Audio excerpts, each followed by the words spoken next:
Nos hemos desplazado a la magnífica localidad de Sanlúcar de Barrameda, evidentemente en la provincia de Cádiz, y lo hemos hecho con el motivo de la celebración de este congreso, de este último congreso de la Sociedad Andaluza de Medicina Interna, que es el número 36 después de 2 años de la llegada del COVID a nuestras vidas, un suceso que, como todos sabemos, ha provocado lamentablemente pues numerosas suspensiones, aplazamientos de diferentes actividades, tanto a nivel clínico como a nivel científico y sobre todo en el ámbito presencial. Pero ahora parece, como es un hecho evidente, que es ya el momento de recuperar intercambios, comunicaciones a nivel presencial, comunicar experiencias acumuladas por parte de los profesionales, estrecharse las manos y saludar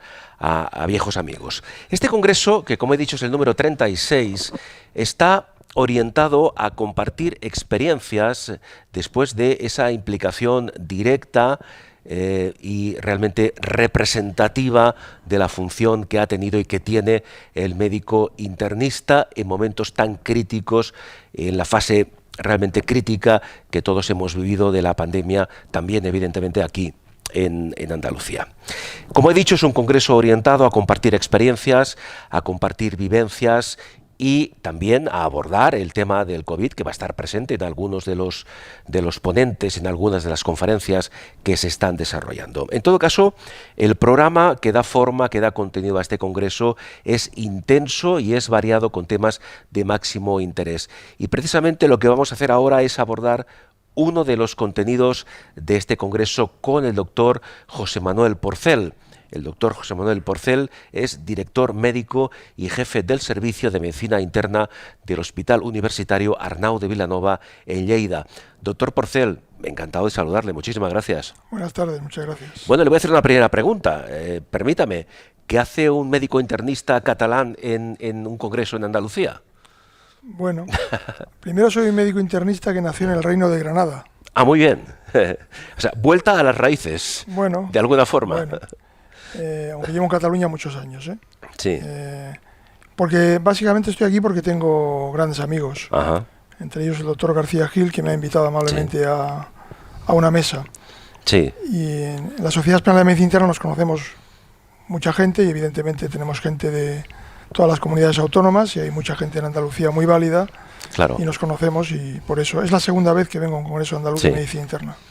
Al margen de la relación personal, que evidentemente existe, como ha comentado el doctor Porcel con la Sociedad Andaluza de Medicina Interna, en general hay buena relación de intercambio entre Cataluña y Andalucía en el ámbito de la medicina interna. Bueno, yo creo que en el ámbito de la medicina interna a nivel español hay buena relación porque la Sociedad Española de Medicina Interna es una sociedad federada. Ajá.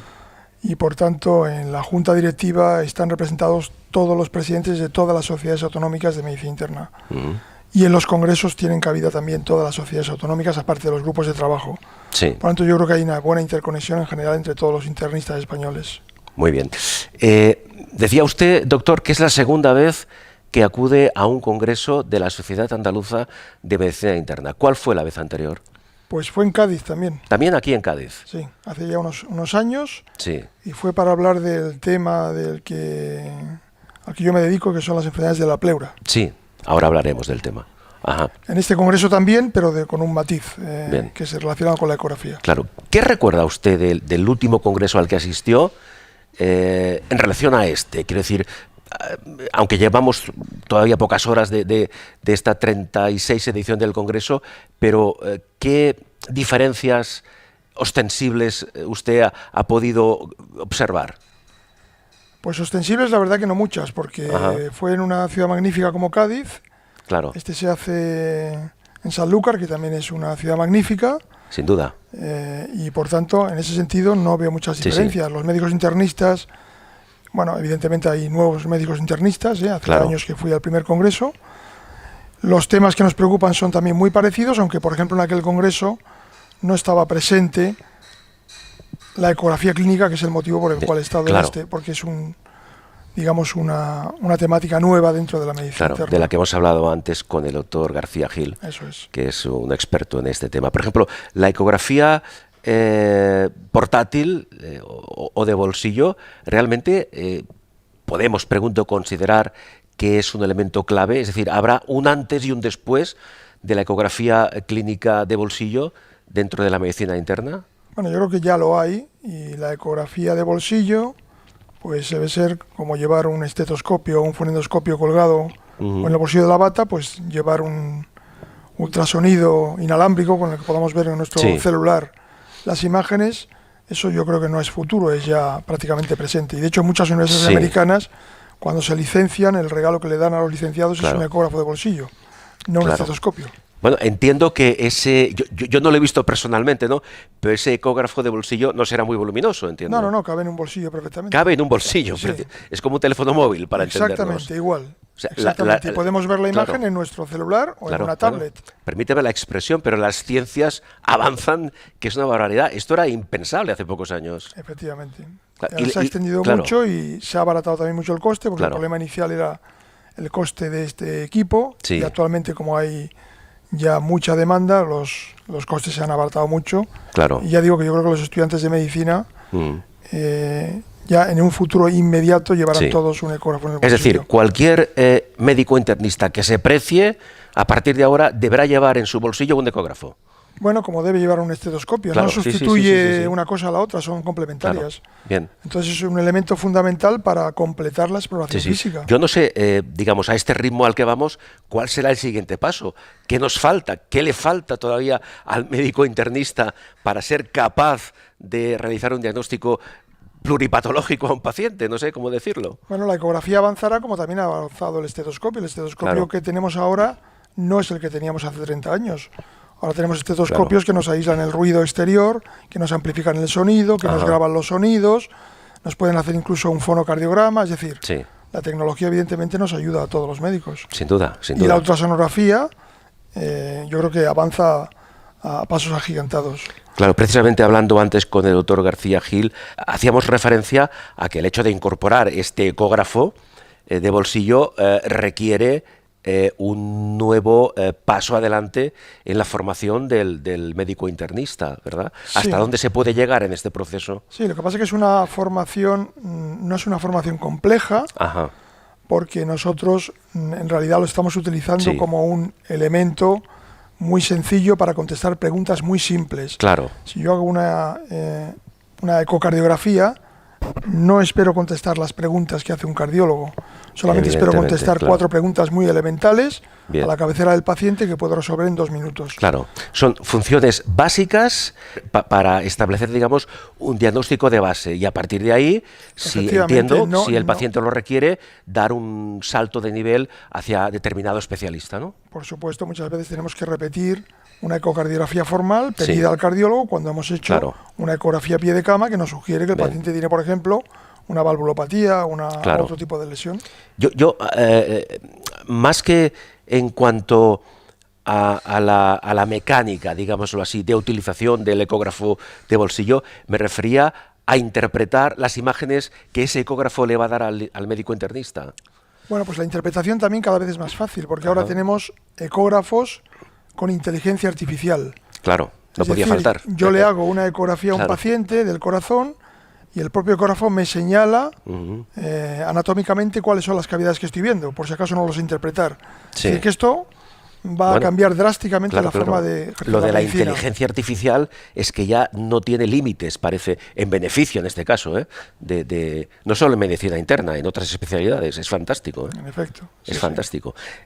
Usted, doctor Porcel, ha participado en una mesa redonda, precisamente, que se refiere a la ecografía como el quinto pilar de la exploración física. Vamos a hablar del contenido de esta mesa redonda, recordando antes, si la ecografía es el quinto pilar, ¿cuáles son los 4 anteriores? Para situarnos un poco. Los 4 anteriores son clásicos, son la inspección, es decir, observar al paciente, la palpación, tocarle con las manos, la percusión, percutirlo, y la auscultación. En el caso de algún tipo de exploraciones, como el sistema nervioso central, hay otros elementos importantes, como es la evaluación del estado mental. Sí. Pero la ecografía se ha incorporado en casi todas las exploraciones por aparatos como el quinto pilar, efectivamente. Bien, ¿en qué ha consistido básicamente esta mesa redonda? ¿Qué aspectos más relevantes se han debatido? Bueno, los más relevantes, ha habido 3 ponencias. Los más relevantes han sido, fundamentalmente, mi ponencia ha sido un ejemplo, digamos, de cómo aplicamos la ecografía a una enfermedad concreta o a un síndrome concreto, que es la acumulación de líquido en el espacio pleural. Pero luego ha habido ponencias sobre la importancia de la ecografía a pie de cama para el internista, con una visión general de todas las aplicaciones que puede tener, y luego particularmente se ha incidido en la importancia de la ecocardioscopia, que es como llamamos a la ecocardiografía a pie de cama, porque evidentemente las enfermedades del corazón y las enfermedades pulmonares son las más prevalentes que ve un internista. Por tanto, hacer ecografía torácica y ecografía cardíaca a pie de cama evidentemente tiene mucha relevancia. ¿Cuál sería, doctor Porcel, el momento, como ejemplo, el momento en el que el médico internista, a raíz, por ejemplo, en este caso, de la lectura de un diagnóstico a partir del ecógrafo de bolsillo, decide enviar esa prueba o decide enviar directamente a ese paciente, por ejemplo, al especialista, al cardiólogo? Como ejemplo, ¿cuál es el punto de inflexión en el cual el internista decide, no, vaya usted al cardiólogo o vaya usted a tal o cual especialista? Bueno, pues eso dependerá un poco de cuál es el diagnóstico de presunción que tengamos después de haber hecho una historia clínica, una exploración que incluya una ecocardioscopia. Si yo sospecho que el paciente tiene una situación grave como un taponamiento cardíaco, porque tiene líquido por fuera del corazón, en el pericardio, y puede estar en una situación inestable, pues seguramente tendrá que ir al cardiólogo a que le haga una pericardiocentesis o una técnica avanzada. Depende un poco del diagnóstico sindrómico. Si tiene simplemente una insuficiencia cardíaca... Cada paciente es un mundo, evidentemente. Una insuficiencia cardíaca que la manejamos habitualmente los médicos internistas, pues bueno, el ecógrafo nos ayuda evidentemente a afianzar el diagnóstico y a poner un tratamiento. Bien, usted, doctor Porcel, es médico internista especializado en enfermedades de la pleura. Básicamente, estas enfermedades, entiendo que hay varias, porque lo hemos dicho en plural, ¿cómo se manifiestan? ¿En qué consisten? Bueno, básicamente las podríamos dividir en 2 grandes grupos. Uno es que se acumule aire en el espacio pleural, eso se llama neumotórax, y habitualmente solo suelen tratar los cirujanos torácicos, pero no en todo el mundo. Y la siguiente, que es más frecuente, es la acumulación de líquido dentro del espacio pleural, es decir, entre el pulmón y la pared torácica. Eso se llama derrame pleural, y existen más de 60 causas potenciales de derrame pleural. Ese tipo de derrame es el más frecuente. La acumulación de líquido es muy frecuente, las causas de esa acumulación son múltiples. Son más de 60. Más de 60. Claro, le iba a preguntar cuáles son las causas. Las más frecuentes son la insuficiencia cardíaca, el cáncer, la tuberculosis y la neumonía. Bien, partiendo, entiendo, de la utilización del ecógrafo de bolsillo para diagnosticar este derrame pleural, ¿este proceso es muy complicado, es muy complejo? No, no es complejo. Normalmente acabamos siempre analizando el líquido pleural, siempre con la ayuda de la ecografía, pero es que además la ecografía nos permite, a través de la evidencia de determinados signos ultrasonográficos, orientar hacia la causa del derrame. Nos puede decir si el derrame podría ser una insuficiencia cardíaca, o podría ser un derrame maligno, o podría ser una neumonía. Nos orienta. Casi siempre terminamos analizando el líquido, siempre bajo guía ecográfica para seguridad del paciente. Claro.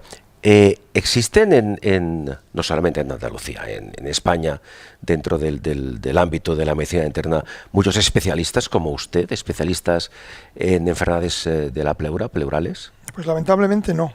¿Y eso a qué se debe?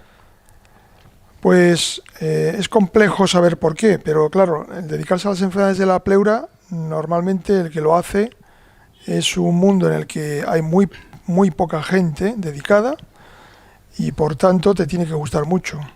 Es un tema vocacional, entonces. Sí, bueno, lo que pasa es que en otros temas de la medicina interna o de otras especialidades hay una industria potente detrás. Eso también puede facilitar que el médico se pueda dedicar a esto, tiene más facilidades para formación, para congresos, etcétera. En el caso de las enfermedades de la pleura, la gente que nos dedicamos a ello en el mundo nos conocemos todos Ajá. y bueno, normalmente no tenemos el soporte detrás nunca de ninguna industria. Claro. Entonces es más difícil que la gente se dedique a esto, pero bueno, evidentemente, bueno, como muchas formas de partes de la medicina, pues hay una parte importante vocacional, claro. Claro. Ya que hablamos del tema, como orientación, podemos dar, no sé si estadísticamente hablando, ¿cuántos pacientes o qué porcentaje de pacientes se diagnostican de alguna de esas enfermedades a nivel de la pleura? Bueno, una cosa es que el paciente tenga derrame pleural y otra cosa es que obtengamos líquido para análisis. Hay muchos pacientes que tienen derrame pleural, tenemos claro el diagnóstico o pensamos que tenemos claro el diagnóstico y no lo sometemos a ninguna prueba adicional, sobre todo análisis del líquido pleural o punción. Sí, perdón, ¿qué función tiene el análisis del líquido pleural? El análisis es la prueba más importante para saber la causa de la acumulación de ese líquido. Nosotros, por ejemplo, en la unidad de medicina pleural de Lleida hemos funcionado actualmente a 5.500 pacientes, tenemos ya recogidos en la base de datos. Entonces, funcionamos habitualmente a unos 480 pacientes al año, sí, de formas diagnósticas, y luego otros procedimientos pleurales más complejos. Y de ese número de pacientes al que usted se refiere, ¿cuál es la causa mayoritaria que produce ese derrame pleural? Sin duda la insuficiencia cardíaca. La insuficiencia cardíaca, todo paciente que tiene derrame pleural con insuficiencia cardíaca, nosotros, y que queda hospitalizado, nosotros le eliminamos el líquido pleural para acelerar la mejoría. Claro. Eso reduce mucho las estancias hospitalarias. Eso no ocurre en muchos hospitales. Simplemente se confía en el tratamiento médico para que se elimine ese líquido, pero tarda mucho más tiempo que si además del tratamiento médico ayudamos al paciente extrayendo pues 1 litro de líquido pleural. Esto evidentemente acelera. Doctor Porcel, de esa mesa redonda sobre la ecografía, el quinto pilar de la exploración física en la que usted ha participado, ¿destacaría algo en especial? ¿Alguna novedad, alguna aportación, algo diferente a lo que se esperaba? ¿Algo diferente de lo que quizá esperaban de los contenidos de la mesa redonda? Bueno, yo creo que la gente esperaba esos contenidos porque son contenidos muy atractivos. La gente, la audiencia son internistas generales, muchos utilizan ya la ecografía de forma diaria, otros están en periodo de formación y evidentemente los contenidos, yo creo que de la mesa están muy bien seleccionados para que sean atractivos para el internista general. Entonces, yo creo que la gente, la audiencia esperaba esos contenidos, otra cosa es que el nivel de conocimientos que tuviera sobre los contenidos fuera variado. Claro. Por último, me gustaría, doctor, desde su especialización, como hemos dicho, en enfermedades pleurales y cara, siempre pensando en el futuro, ¿no?, a las futuras nuevas generaciones de médicos internistas, a esos médicos que están ahora en fase de formación, no sé si se le ocurre algún comentario. Vamos a intentar motivarles para que algunos de ellos se dediquen a su especialidad, que como usted decía antes, lamentablemente parece que son pocos o no suficientes los que existen en este momento. ¿Cómo motivaría usted a los futuros médicos internistas a que se dediquen a su especialización? Motivarlos es fácil, otra cosa es que no va a estar exento de dificultades, porque las enfermedades de la pleura son un terreno frontera con otras especialidades. Entonces, en general, por no decir en la mayoría de los países, las enfermedades de la pleura están tratadas por neumólogos.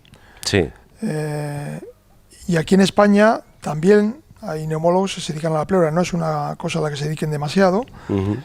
También cirujanos torácicos, por tanto es un terreno muy resbaladizo y es difícil que haya internistas que se puedan dedicar a esto, no porque no les guste o porque no quieran, sino porque en su ámbito de trabajo pueden encontrar dificultades en poder desarrollar conocimientos sobre esto porque caen en el ámbito de otra especialidad. Claro, permítame un inciso, porque esa era la siguiente pregunta que quería hacerle. En su caso y en otros casos dentro del contexto de la medicina interna, a veces no se corre. Usted ha hablado de que estamos a veces en fronteras limítrofes con otras especialidades, ¿no? A veces ocurre, pregunto, o puede ocurrir que se invadan competencias tanto en un sentido como en otro, pregunto.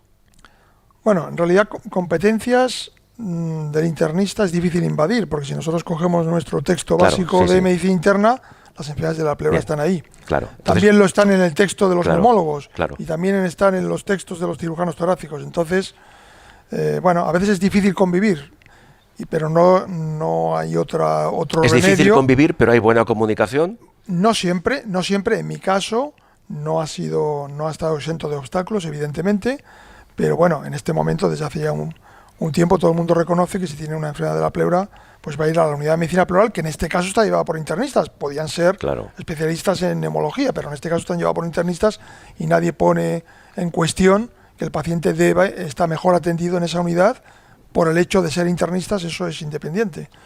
Están gente que tiene conocimiento sobre el tema y que le gusta el tema. Doctor Porcel, para concluir, ¿cuándo espera usted volver a una futura nueva edición del Congreso de la Sociedad Andaluza de Medicina Interna? ¿Qué expectativas tiene usted cara al futuro? Bueno, pues eso no depende de mí, lógicamente, pero yo estaré encantado. ¿Pero usted espera que le inviten, seguro? Bueno, no lo sé. Mientras que mantenga todavía algunos amigos, es posible que sí. Ahora seguro. Tenemos cierta edad y ya tampoco nos quedan tantos años. Me consta que tiene usted muy buenos amigos aquí en la Sociedad Andaluza de Medicina Interna. Doctor Porcel, muchísimas gracias y felicidades, muy amable. Muchas gracias. El doctor José Manuel Porcel, con quien hemos charlado estos minutos, es director médico y jefe del Servicio de Medicina Interna del Hospital Universitario Arnau de Vilanova de Lleida, desde aquí, desde Sanlúcar de Barrameda, en la celebración de este 36 Congreso de la Sociedad Andaluza de Medicina Interna.